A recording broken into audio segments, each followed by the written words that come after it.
शिशुपाल कहने लगा, कहां से आए हो भैया, कहां के रहने वाले हो? नाई और पंडित ने पत्र को लिया, आगे बढ़कर के दिया कि महाराज हम कुंडलपुर से आए हैं। अरे कुंडलपुर में तो हमारी रिश्तेदारी है, हमारी बहन भी आई है। भीष्म के बड़े लड़का रुक्म के लिए बोले, हाँ वहीं से आए हैं, तुम्हारे बहनोई ने ले जाए। जैसे ही पत्र को दिया, पत्र पढ़ा, पत्र में लिखा था कि चंदेरी के बसने वाले हमारे साले शिशुपाल, तुमने अपनी बहन का विवाह हमारे साथ किया था, अब हम अपनी बहन का विवाह तुम्हारे साथ करना चाहते हैं।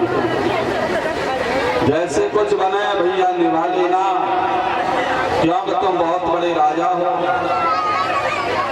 और नीचे कुछ और लिखा था, नीचे लिख दिया कि हमारे पिता की इच्छा है कि रुक्मिणी का विवाह द्वारिका वाले कन्हैया से हो सकता है कि कन्हैया भी दूल्हा बन करके आए, तो तुम होशियारी से आना, फौजी सजा करके लाना। जैसे ये सब कुछ पढ़ा उसने कि कन्हैया द्वारिका वाला भी दूल्हा बन के आएगा, तो शिशुपाल थोड़ा उदास हो गया। सोचने लगा कोई बात नहीं, बहनोई हमारे बहुत बढ़िया है। हे भगवान, हमारे जैसे बहनोई सबकाओं को मिले, अपनी बहन की शादी हमारे साथ में कर रहे हैं। शिशुपाल उठा, अंदर गया और अपनी भाभी से कहने लगा, भाभी जल्दी से मोहल्ला से लड़कियों को, बहनों को इकट्ठा करके लाओ, हमें दूल्हा बनाओ। भाभी कहने लगी, लगा न तो कहूँ टीका बाए आए, न कोई ब्याह बाए आए, और तुम दूल्हा बन के कहाँ जाओगे? शिशुपाल कहने लगा, भाभी तुझे नहीं मालूम है, अरे शादी तो हमारे बहनोई ने हमारे लिए तय कर दी।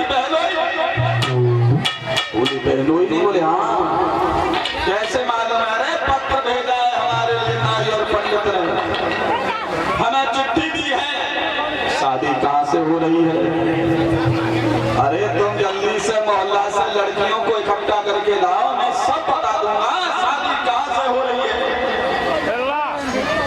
लला जी तो बताए तो शादी होगी कहाँ से?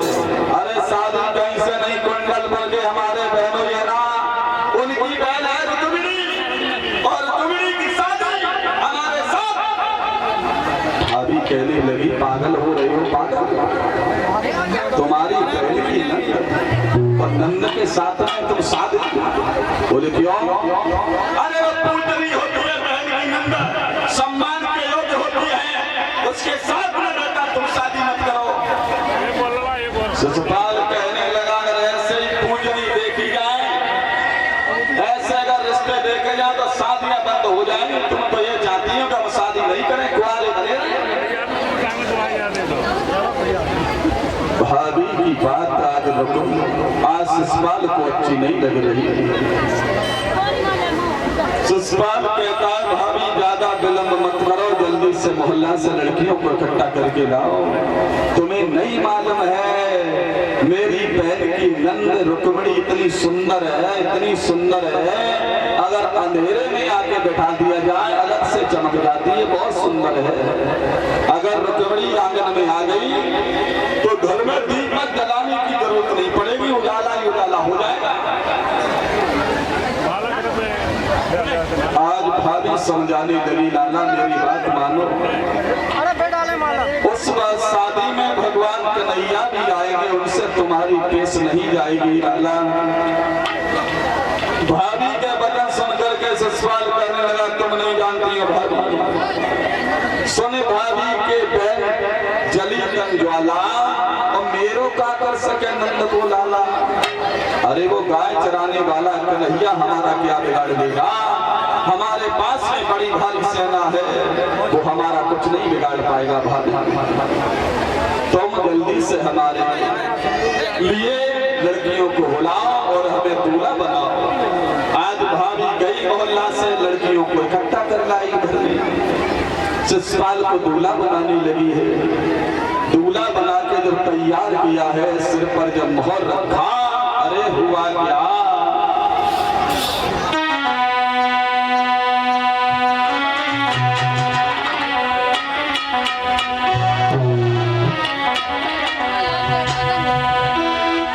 जैसे सिर पे मोहर रखा असगुन होने लगा।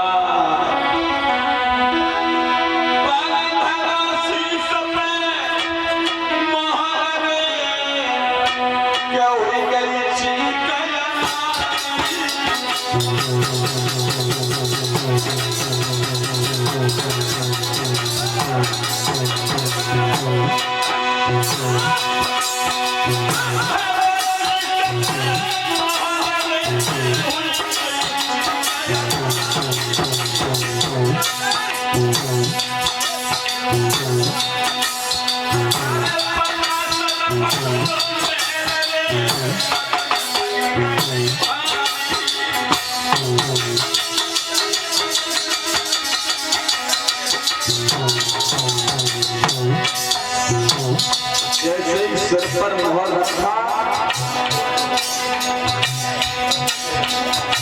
सामने से ठीक हो गई,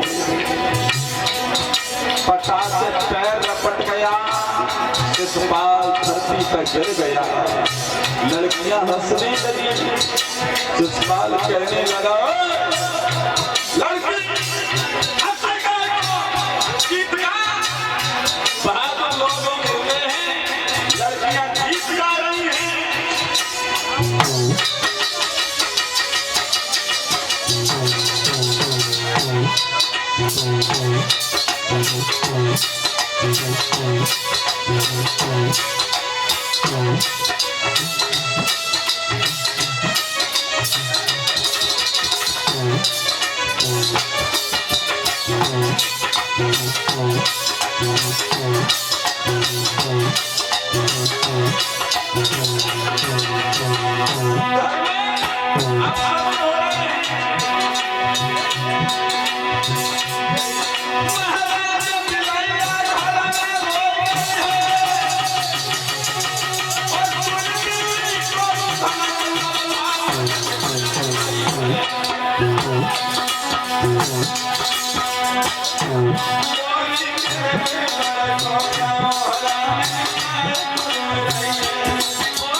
घर में बिल्ली रो रही है और बिल्ली के रोने की आवाज सुनकर के भाभी किसिया के कहने लगी, देवर अभी मांगा सगुन हो रहा है, शादी रुक्मिणी से मत करो लाला। शिशुपाल कहने लगा, भाभी बीच में दीवार मत बनाओ, रुक्मिणी से शादी मत करो, रुक्मिणी से शादी मत करो तो शादी क्या तुमसे करेंगे? अरे बहन की नंद है तो बनी रहे नंद, शादी होगी रुक्मिणी से होगी। भाभी पर चिल्लाने लगा है शिशुपाल। इधर डॉली यादव पहली ग्राम जयमतपुर की रहने वाली है। भगवान की कथा में हमें 100 रुपए का हार पहनाकर सम्मानित किया है और यज्ञपति महाराज और परीक्षित महाराज को भी सम्मानित किया है। इधर सोनी जो मथुरा से आए हैं, भगवान की कथा में हमें माल्यार्पण के द्वारा सम्मानित किया है। साथ में सभी कलश वाली कन्याओं को तौलिया और 10 रुपए भेंट में कर रहे हैं। यज्ञपति महाराज और परीक्षित महाराज को भी सम्मानित किया है। भगवान ने दीर्घायु प्रदान करे। इधर श्रीमान राम नरेश जो नंगला प्रेम सिंह से आए हैं, लालू भाई के बहनोई साहब है, नंगला प्रेम सिंह के रहने वाले हैं। भगवान की कथा में हमें हार पहनाकर सम्मानित किया है। भगवान हार खेत में दे, व्यवहार में दे, व्यापार में दे, रोजगार में दे, हर तरह दे। इनके जीवन में आने वाली हर बाधाओं को भगवान इनसे पृथक रखे। ऐसी आशा विलासा भाइयों के साथ में है और सभी कलश वाली कन्याओं को 10-10 रुपए से सम्मानित कर रहे हैं। यज्ञपति महाराज और परिचित महाराज को भी सम्मानित किया है।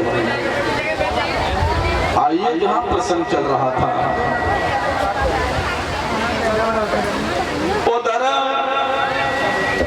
भाभी कहने लगी, देवर नहीं मानते हो ससुराल तो चले जा, लेकिन होशियारी से जाना। लड़कियों से कहने लगा, पहले हमारे चेहरा को देखो, कोई कमी तो नहीं रही दूल्हा बनने में।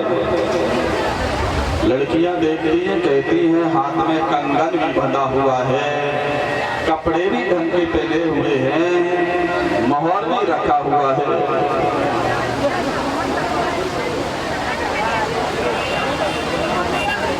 इधर श्रीमान राम यादव हमें भगवान की कथा में माल्यार्पण के द्वारा सम्मानित कर रहे हैं। भगवान इनके हाथ हमेशा धर्म क्षेत्र में बनाए रखे, समाज में इनका सम्मान बना रहे। आज एक लड़की कहने लगी, भैया सब कुछ अच्छा लग रहा है, मोहर भी रखा हुआ है, कपड़े भी अच्छे लग रहे हैं, पैरों में जूते भी पहने हो, लेकिन तुम्हारे चेहरा की ओर जब मैंने देखा तो आंखों में काजल नहीं लगा है। ससुराल कहने लगा, हो गई भूल, कितनी बड़ी भूल की है तुमने, आंखों में काजल नहीं लगाया।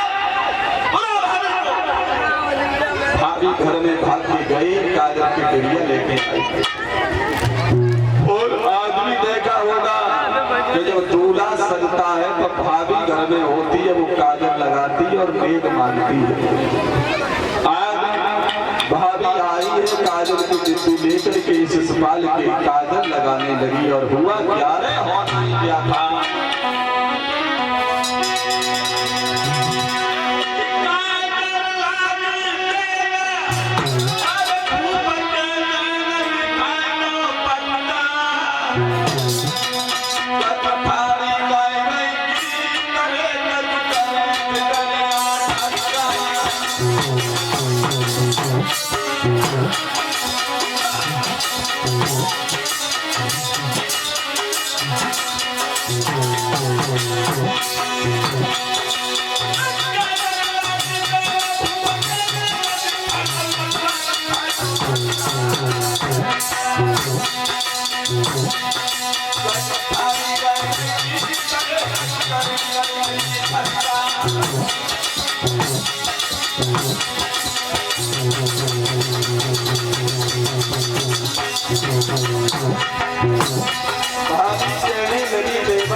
ससुराल की भाभी बात पर समझाती है, लेकिन वो कम नहीं मानता।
देवर वहां मत जाओ जहां 2 दूल्हा है और 1 दुल्हन है, वहां पर शादी तुम्हारी हरगिज नहीं हो पाई। इधर एक फरमाइश आई है, कांटो लग जाए अरे दैया, कांटो लगेगा तो दैया मैया तो हो ही। चलो लगवा देंगे कांटा भैया। अभी गा रहा हूं, परेशान मत हो, अभी गा दूंगा।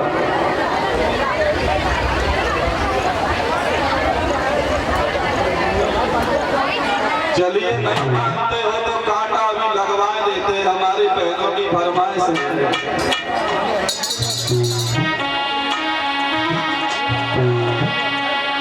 किन के जरूरत है कांटा लगवाइए की? हाँ तो राजे सर में